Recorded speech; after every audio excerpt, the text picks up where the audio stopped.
사랑하는 성도 여러분, 질문 드리겠습니다. 성공하기 원하십니까? 대답 안 하시는 분은 성공하기 원하지 않습니까? 그럼 다시 질문 드리겠습니다. 복 받기 원하십니까?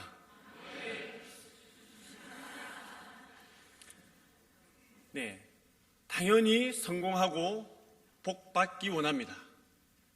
성공하지 않거나 복 받지 않기를 원하는 사람은 한 사람도 없습니다. 그런데 이 사실 아십니까? 성공과 복이 항상 일치하지는 않는다는 사실입니다.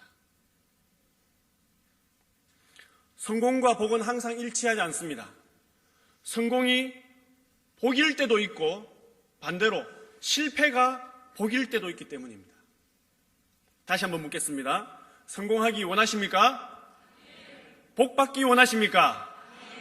성공도 하고 복도 받기 원하니까 그렇죠. 많은 사람들은 인생의 성공이 곧 복이라고 착각하고 있습니다. 우리 아이가 시험에서 1등하면, 대회에서 1등하면 복 받았다. 우리 자녀가 다른 집 자녀보다 좋은 대학에, 좋은 직장에 들어가면 복 받았다라고 말합니다. 많은 사람들을 제치고 승진하면 복 받았네. 장사를 해서, 사업을 해서 남들보다 돈을 많이 벌면 복 받았다라고 표현합니다. 특히 부와 사치로 화려한 삶을 사는 사람들을 우리는 성공했다, 복 받았다라고 같이 취급합니다. 반면에 소박한 삶을 살아가는 사람들을 우리는 성공했다, 복 받았다라고 부르지 않습니다. 이렇게 보면 모두가 상대적인 만족, 경쟁 속에서 다른 사람을 밟고 올라선 것, 그것을 복으로 착각하고 있다는 사실입니다. 남이 없는 것을 내가 가지고 남보다 뛰어나면 하나님이 복 주신 것이고, 남이 있는 것이 나에게 없으면, 남보다 잘 안 풀리면 하나님은 나를 외면했다고 실망합니다. 그러한 삶을 살아오셨지 않습니까? 세상은 온통 기준이 남들보다 옆집보다입니다. 이 인생의 성공이 바로 하나님이 주신 복의 전부인 양 살아가고 있다는 사실입니다. 많은 사람들이 그렇게 바라고 평가하고 따라가고 있지 않습니까? 그뿐이 아닙니다. 믿는 부모들도 자녀들에게 그렇게 가르치고 있습니다. 하나님께도 그렇게 요구하고 있습니다. 하나님이 주시고자 하는 복은 그것이 아닌데 계속 그것을 가리키며 달라고 아우성치고 있습니다. 하나님의 마음은 얼마나 아플까요? 그게 아닌데 저쪽만 바라보고 손짓하며 달라고, 복 달라고. 복은 여기에 있다는 것입니다. 또 많은 사람들이 그러한 성공의 복을 위해서 종교 활동을 하고 있는 매우 안타까운 현실을 우리는 살아가고 있습니다. 모두가 원하는 인생의 성공, 일이 척척 잘 풀리는 것, 물론 복 맞습니다. 하나님께서 열어주시는 따라오는 복임에는 틀림없지만 복의 진정한 본질은 아니라는 것입니다. 그러면 복은 무엇입니까? 복은 무엇입니까? 복은 결과가 아니라 과정입니다.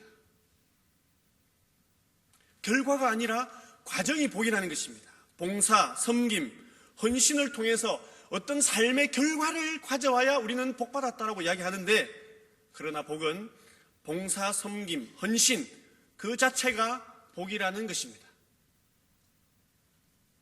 내가 어떤 기도의 제목을 가지고 간절히 기도합니다. 그러나 우리는 그 기도가 이루어져야, 응답받아야 복이라고 착각합니다. 그러나 기도의 자리, 기도의 그 과정, 기도의 마음이 바로 하나님께서 주신 복이라는 것을 우리는 깨달아야 하는 것입니다. 그 과정 가운데 하나님은 우리와 함께 하시기를 원하시기 때문입니다. 복은 내가 하나님께 뜻을 구하고 하나님의 마음에 합당한 삶의 길을 한 걸음씩 한 걸음씩 걸어 나가는 것이 바로 복이라는 것입니다. 그것이 바로 하나님께서 나에게 주시고자 하는 복임을 우리는 깨달아야 하는 것입니다. 노점에서, 시장에서, 장사를 해서, 난리를 해서 겨우 생계를 유지해 나가는 분들이 계십니다. 반면에 큰 회사나 고위 관직에서 또는 부자로 여유 있게 살아가는 분들이 있습니다. 어떤 분이 복된 삶입니까? 세상은 후자를 선택할 겁니다. 후자를 복받았다라고 세상은 평가합니다. 부유하고 화려한 삶만 복입니까? 평범하고 소박한 삶은 복이 아닙니까? 하나님의 관점은 전혀 다릅니다. 하나님은 성경 말씀을 통하여 분명히 말씀하십니다. 오늘 함께 읽은 말씀 시편 128편 1절 말씀을 우리 한 목소리로 함께 읽겠습니다. 1절입니다. 시작. 아멘. 여호와를 경외하며 그의 길을 걷는 자마다 복이 있도다. 여호와 하나님을 경외하고 계십니까? 그의 길을 걷고 계십니까? 이러한 하나님의 기준에 합당한 자가 바로 복이 있다라고 분명히 말씀해 주고 있습니다.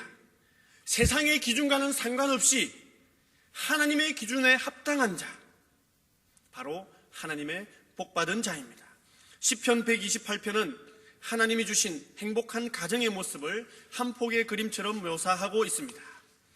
2절 말씀, 내가 내 손이 수고한 대로 먹을 것이라. 내가 복되고 형통하리로다. 일하는 자가 그 땀과 수고의 대가를 받는다라는 것입니다. 3절 말씀, 내 집 안방에 있는 내 아내는 결실한 포도나무 같으며 내 식탁에 둘러앉은 자식들은 어린 감람나무 같으리로다. 정숙하고 성실한 아내, 화목한 가정, 믿음으로 자녀를 양육하는 어머니의 모습입니다. 아름답게 성장하며 힘차게 뻗어나가는 자녀들의 모습입니다. 5절 하반절에서 6절 말씀, 너는 평생의 예루살렘의 번영을 보며 내 자식의 자식을 볼지어다. 이스라엘에게 평강이 있을지로다. 아멘. 정치적인 안정, 영적인 축복으로 말미암아 평강을 누리는 공동체의 모습을 표현해주고 있습니다. 이 모든 복의 근원도 다름 아닌 하나님을 경외함과 그의 길을 걷는 것이라고 분명히 말씀해주고 있습니다. 사랑하는 성도 여러분, 하나님을 경외하기를 원합니다. 하나님이 원하시는 길을 걸어가기를 원합니다. 우리가 걸어가는 길, 내가 살아온 길에는 반드시 그 흔적이 남게 되어 있습니다. 그것을 우리는 발자취라고 하고 발자국이라고 표현합니다. 스스로 살아온 것을 돌아봤을 때에 그것을 우리는 추억이라고 합니다. 남들이 그를 알아주는 것을 기억이라고 합니다. 사랑하는 성도 여러분, 어떤 추억을 가지기를 원하십니까? 어떠한 기억을 남들에게 남겨주기를 원하십니까? 잘 알고 있는 속담이 있습니다. 호랑이는 죽어서 가죽을 남기고 사람은 죽어서 이름을 남긴다. 우리 한 사람 한 사람 이름 앞에 무엇을 남기기를 원하십니까? 콩 심은 데 콩 나고 팥 심은 데 팥 난다. 무엇을 심고 무엇을 거두기를 원하십니까? 한 사람이 세상을 떠나면 비석을 세웁니다. 그리고 비문을 새깁니다. 그가 살아생전에 가장 원하고 가장 바라고 가장 중요하게 여겼던 것, 귀하게 여겼던 것을 그 이름 앞에 한마디로 붙여줍니다. 사랑하는 성도 여러분, 이름 앞에 어떠한 한마디를 남기기를 원하십니까? 어떠한 한마디를 남겨주기를 원하십니까? 미인 아무개, 미남 아무개이십니까? 100평 아파트에 산 누구, 화장실이 3개 누구, 고급 승용차 누구를 남기기를 원하십니까? 무엇을 남기기를 원하십니까? 무엇을 위하여 살아가고 있습니까? 신앙에 깊이가 있는 분이 듣고 싶은 한마디는 이것이 아닐까 생각합니다. 특히 하나님의 일을 감당하는 사역자들은 이 한단을 원하지 않나 싶습니다. 그것은 바로 저분은 참 영성이 있다. 영성이 있다. 그럼 영성이 무엇입니까? 어떠한 사람을 우리는 영성이 있다라고 표현합니까? 신령한 능력을 행하는 사람, 나의 미래를 미리 말해주는 사람, 교회 일을 열심히 하는 사람, 어떤 사람이 영성이 있는 자입니까? 국어 사전의 영성이라고 찾아보면 신령스러운 품성이나 성질, 영어적인 표현으로 보면 디바인 네이처에서 신의 본성, 신성, 천성이라고 나와 있습니다. 또는 정신적인 경량. 세상은 영성을 가치관이라고 표현합니다. 인생의 방향과 목적을 어디에 둘 것인가? 어디에 가치관을 두고 살 것인가? 세상은 가치관을 영성이라고 표현합니다. 인생의 방향을 어디에 둘 것인가? 선행에 둘 것인가? 나눔에 둘 것인가? 베품에 둘 것인가? 타 종교에서는 자신을 비우는 것이라고 표현합니다. 금욕, 무소유, 절제, 포기 등을 통해서 해탈, 열반의 경지에 도달하려고 합니다. 그것은 그들은 영성이라고 합니다. 그러나 우리가 바라는 기독교 영성은 다릅니다. 몇 분들이 정의를 내린 것이 있습니다. 윈 라이트라는 분은 영성은 기도와 삶의 조화다. 홈저라는 분은 영성은 초월적 실제와의 만남이다. 초월적 실제와의 만남이다. 좀 어렵습니다. 샤우책이라는 분은 영성은 예수 안에서 경험하는 삶의 총체적인 변화이다. 맥커리는 영성은 진정한 인간이 되는 길이다. 모튼, 영성은 은혜 안에서 참자, 곧 하나님의 형상을 회복하는 것이다. 정의를 듣고 보니까 더 헷갈립니다. 기독교의 영성을 종합해보면 다음과 같습니다. 하나님의 마음으로 세상을 바라보는 것입니다. 우리가 하나님의 마음으로 세상을 바라볼 때 우리 안에 영이 풍성이 임재하는 것입니다. 우리가 영성인이 되는 것입니다.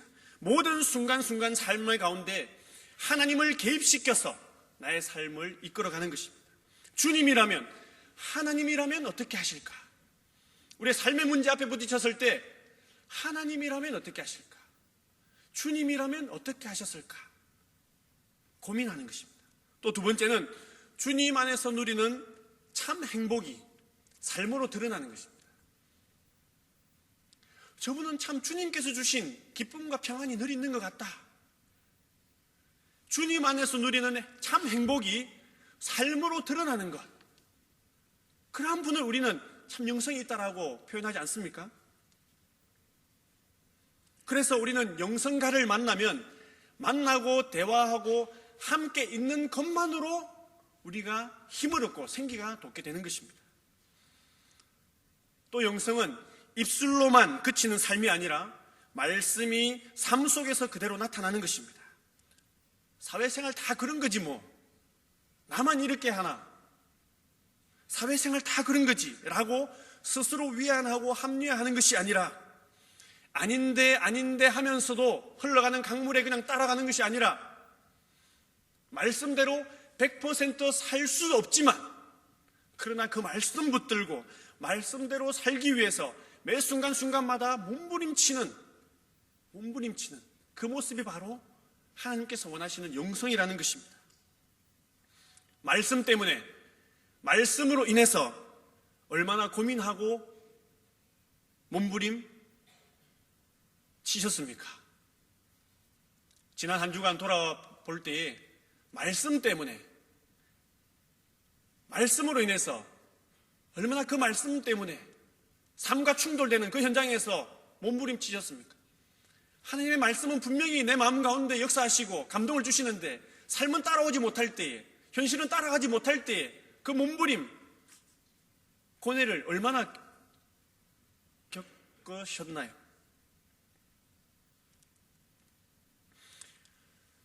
말씀 앞에 몸부림치는 그 과정 속에서 하나님은 우리와 만나기를 원하시고 교제하고 참 자유를 주시기를 원하십니다. 또 하나 분명한 사실은 영성은 반드시 예수 그리스도의 생명과 관련이 있다는 것입니다. 예수 그리스도의 그 생명과 관련이 없는 것은 기독교의 영성관이 아닙니다.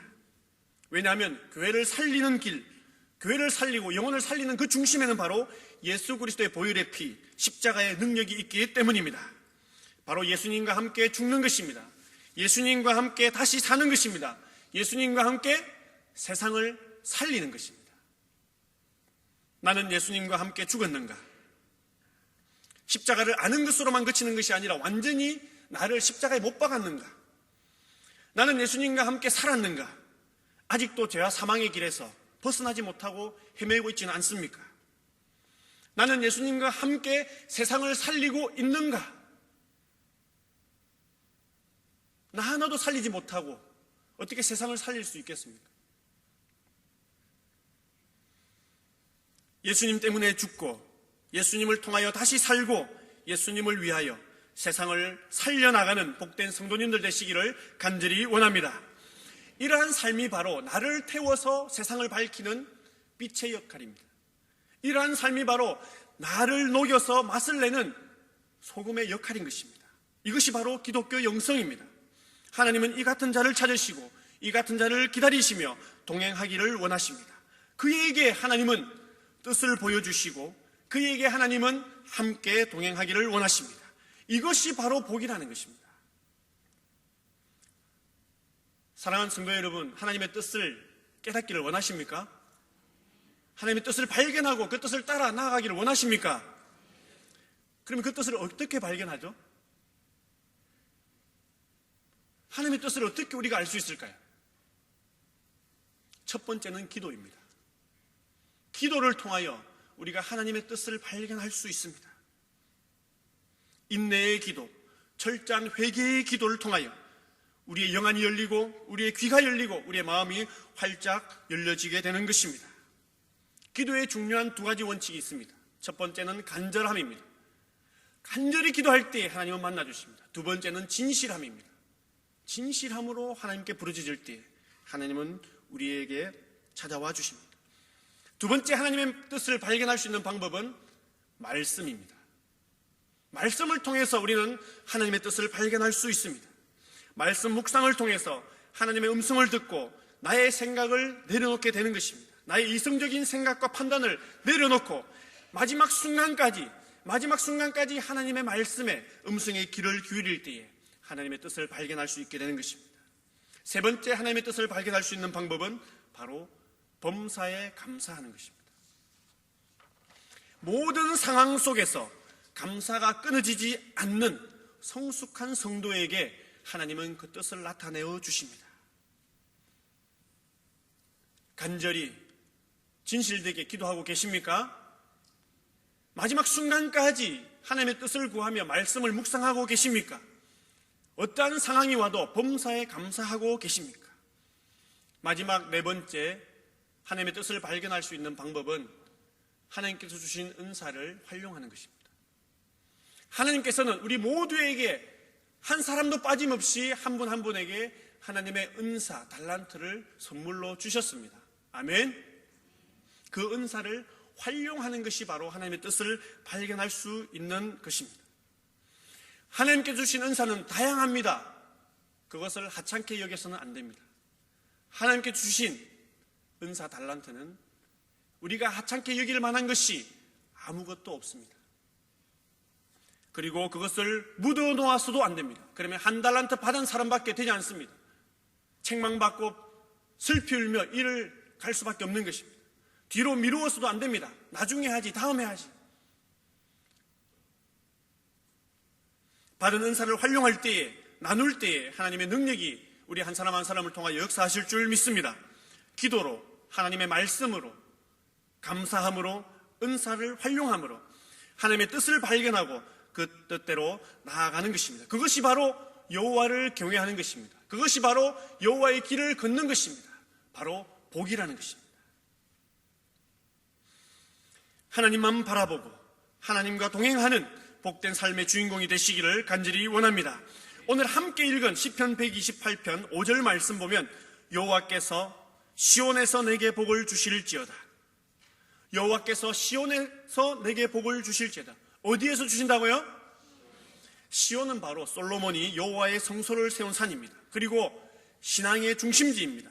하나님을 예배하는 처소입니다. 우리가 받아 누리는 복의 근원입니다. 바로 예배의 자리인 것입니다. 한 가지 이야기를 들려드리겠습니다. 랍비가 많은 사람들을 데리고 율법을 가르치고 있었습니다. 많은 사람들이 경청하고 있었습니다. 그러자 멀리서 한 중년 남자가 숨가쁘게 뛰어왔습니다. 달려왔습니다. 랍비 앞에 뛰어왔습니다. 그리고 큰 소리로 외칩니다. 랍비여, 랍비여, 내가 이 세상에 누구도 할 수 없는 일을 내가 해내었다. 지난 20년 동안 갈고 닦아서 내가 저 반대편에 보이는 큰 강을 물 위로 걸어갔다가 뛰어오는 그 방법을 터득했다라고 이야기했습니다. 그리고 많은 사람들 앞에서 그는 정말로 그 넓은 강을 물 위를 뛰어서 건너갔다가 건너오는 것입니다. 많은 사람들이 박수를 보냈습니다. 이야, 정말 대단하다. 이때 랍비가 이야기합니다. 옆에 있던 나루트의 백사공에게, 여보시오, 나를 저쪽 강 건너편에 갔다가 이쪽으로 데려다 주는데 얼마가 필요합니까? 아, 예, 몇 푼이면 됩니다. 그러자 그 남자에게 이야기합니다. 너는 몇 푼으로 할 수 있는 일을 20년 동안 허비했다라고 이야기합니다. 몇 푼이면 갔다 올 수 있는 그 방법을 두고 너는 지난 20년 동안을 허비했다라는 것입니다. 우리에게 청년들도 함께 예배를 드리고 있습니다. 세상은 영웅을 원합니다. 누구도 할 수 없는, 무리를 걸어갔다가 걸어올 수 있는, 혼자밖에 할 수 없는, 20년 동안 투자해도 아깝지 않는 영웅을 원한다는 것입니다. 여러분도 영웅이 되기를 원하십니까? 하나님은 유능한 사람보다 유용한 사람을 찾고 계십니다. 1등 능력 있는 유능한 사람을 찾아서 사용하시는 것이 아니라 하나님 뜻에 합당한, 하나님이 쓰시기에 유용한 사람을 늘 찾고 계신다라는 것입니다. 하나님의 목적은 영혼 구원이기 때문입니다. 구원 사역에 동참시킬 유용한 한 사람이 누구인가?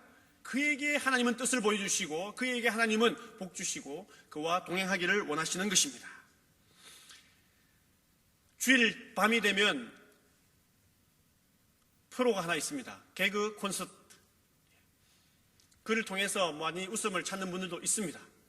그 코너 가운데 지금은 없어졌습니다만 예전에 정여사라는 코너가 있습니다. 아시나요? 남자 개그맨이 여장을 하고 나와서 정여사 이렇게. 그 프로에 보면 그가 데리고 나오는 한 물건이 있습니다. 무엇입니까? 강아지가 있습니다. 저 브라우니가 있죠. 정여사가 대화를 하다가 말문이 막히면 어떻게 합니까? 브라우니를 앞에 놓고 물어. 그죠? 그러면 어떻게 됩니까? 뭡니까? 안 뭡니까? 안 물죠? 왜 안 무나요? 왜 안 무나요? 인형이니까. 인형에는 생명이 없기 때문에 그렇습니다. 주인이 아무리 물어 외쳐도 그는 물 수가 없습니다. 왜입니까? 그는 인형이니까요. 생명이 없기 때문에 그렇습니다. 생명이 없으면 주인의 부르심에 순종할 수가 없습니다. 주인의 입장에서 보면 아무 쓸모없는 것이죠.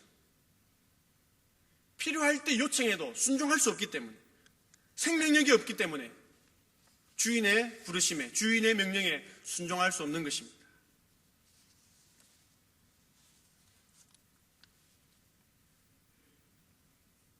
우리는 세상으로 나아갑니다. 우리의 자녀들 또한 세상으로 나아갑니다. 세상은 거친 광야와 같습니다. 우리 믿음의 공동체 교회는 온실과 같습니다. 그냥 나가서는 그냥 꺾이고 맙니다. 모진 바람에 넘어지고 쓰러지고 맙니다. 그러면 어떻게 나가야 될까요? 무장하고 나가야 됩니다. 강한 생명력을 가지고 가야 거기에서 이겨내고 버틸 수 있는 것입니다. 그 힘의 원천이 어디에 있습니까? 바로 예배에 있습니다. 여호와의 제단을 수축하라. 거기로부터 생수의 강이 넘쳐나리라. 우리 담임 목사님께서 올 한 해 주제로 정한 말씀 아닙니까? 거기로부터입니다. 어디로부터요? 여호와의 제단, 예배로부터. 작년에 한번 고목의 특성에 대해서 말씀드린 적이 있습니다. 오래된 고목의 특징 3가지. 첫 번째는 성장을 멈추었다. 그래서 현상 유지하기가 힘들다. 차츰차츰 약해지는 것이죠. 우리의 믿음 생활이, 우리의 삶이 고목과 같지는 않습니까? 예배에 대한 기대가 사라졌습니다. 열정도 다 식었습니다. 현상 유지하기가 어렵습니다. 갈수록 더 예배에 대한 열정들이 떨어지고 있지는 않습니까? 두 번째, 고목은 껍질이 두껍습니다. 거기에 기생충도 살고 이끼도 피고, 하나님을 만나는 자리, 예배의 자리에 나아가는 데 있어서 이끼와 기생충, 껍질과 같은 우리의 삶의 상황들이 많지 않습니까? 열등감 때문에, 우월감, 오히려 나의 자랑 때문에 하나님을 온전히 섬기지 못하고 있습니다. 나의 상처 때문에, 나의 가식과 체면 때문에, 나의 삶을 포장지로 싸놓고 나의 진실은 감추어두고 하나님 앞에서 수박 그달기만 하고 돌아가지는 않습니까? 세 번째 고목의 특징은 속에서부터 썩어 들어갑니다.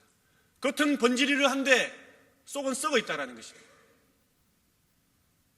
죄송합니다. 겉은 집사님, 권사님, 장로님, 전도사 번지르르 한데 속은 어떻습니까?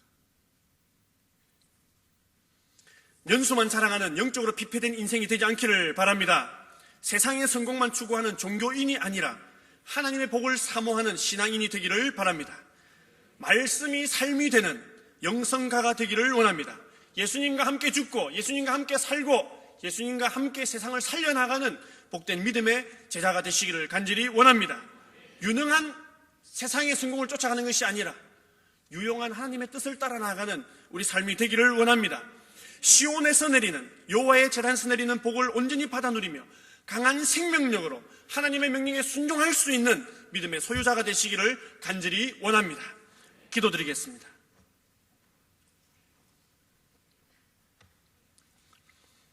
하나님 아버지, 오늘날 많은 성도들이 기대와 열정을 다 잃어버렸습니다. 첫사랑도 식어버렸습니다. 온통 가식과 체면으로 자신을 숨기고 포장하고 있습니다.